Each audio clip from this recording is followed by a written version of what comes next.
নমস্কার, আমি অ্যাস্ট্রোলজার সৌরভ চক্রবর্তী। জয় মা তারা। বাংলার ফাল্গুন মাস 15ই ফেব্রুয়ারি থেকে 15ই মার্চ, এই টাইম পিরিয়ডটা আপনাদের জন্য কতটা শুভ হতে চলেছে বা ভালো আসছে সেটা নিয়ে আমি বলবো। দেখুন, মিথুন রাশিতে এখন এমনি বৃহস্পতির অবস্থান আমরা জানি, এবং বৃহস্পতি ওখানে রেট্রোগ্রেশন হয়ে রয়েছে। অনেক পরিকল্পনা বিঘ্নি মানে ঝামেলার মধ্যে কেটে যাচ্ছে। অনেক পরিকল্পনা, অনেক চিন্তা, সেগুলো সফল হতে পারছে না। এমনিও লগ্ন সাপেক্ষে অষ্টমে রবি, প্রচণ্ড দুশ্চিন্তা, হার্টবিট বেড়ে যাওয়া এবং যে কোনো সমস্যার মধ্যে সম্মুখীন হয়ে যাওয়া, এই বিষয়গুলো কিন্তু মিথুন রাশির হতে চলেছে বা হয়েছে এককালীন এতদিন। এইবার আমরা চেঞ্জ দেখতে পাবো, এখান থেকে আপনাদের পরিবর্তনশীলতা দেখতে পাবো, আপনার পরিবারের সাপোর্ট আপনারা দেখতে পাবো। আপনার ফ্যামিলিতে এতদিন আপনাকে কোনোভাবে সাপোর্ট দেয়নি বা কোনোভাবে আপনাকে সাহসিকতার জায়গাটা থেকে থমকিয়ে রেখেছে বা সাহসটা সেইভাবে গুরুত্ব দিয়ে ওঠেনি। বাট আপনারা এই সময় সাহসটা কিন্তু অবশ্যই পাবেন, আপনাদেরকে সাপোর্টও কিন্তু দেবে। হ্যাঁ, তবে একটা কথা মাথায় রাখতে হবে, আপনাদের কিন্তু ফরেন যাওয়ার একটা সম্ভাবনা রয়েছে।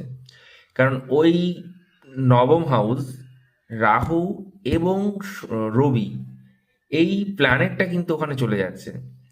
আপনার মধ্যে পরিকল্পনাটা 50% ম্যাচ করতে পারে।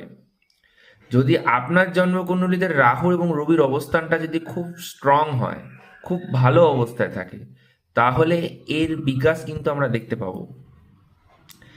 মিথুন রাশি হিসাবে এমনি মানসিকতা খুবই ভালো, বাট চিন্তা ভাবনা, কাজ কর্মের অনেক পরিবর্তন আমরা দেখতে পাই অন্যান্য রাশির থেকেও।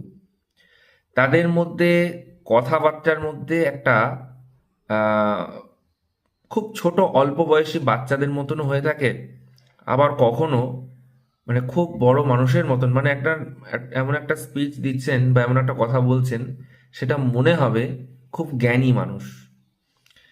এটা মিথুন রাশির ক্ষেত্রে কিন্তু আমরা পাই।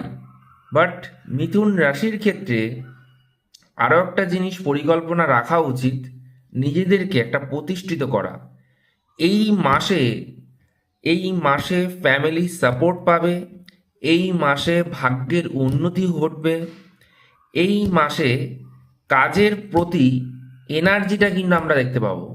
এই মাসে কথাবার্তার মধ্যে অনেক পরিবর্তন আমরা দেখতে পাবো মিথুন রাশির। এবং বিবাহ নিয়ে যারা খুব চিন্তার মধ্যে আছেন বা বিয়ের বিষয়টা নিয়ে, ফ্যামিলি নিয়ে, এই চিন্তা, এই ভাবনা পুরো মুছে ফেলুন, এটা রাখবেন না।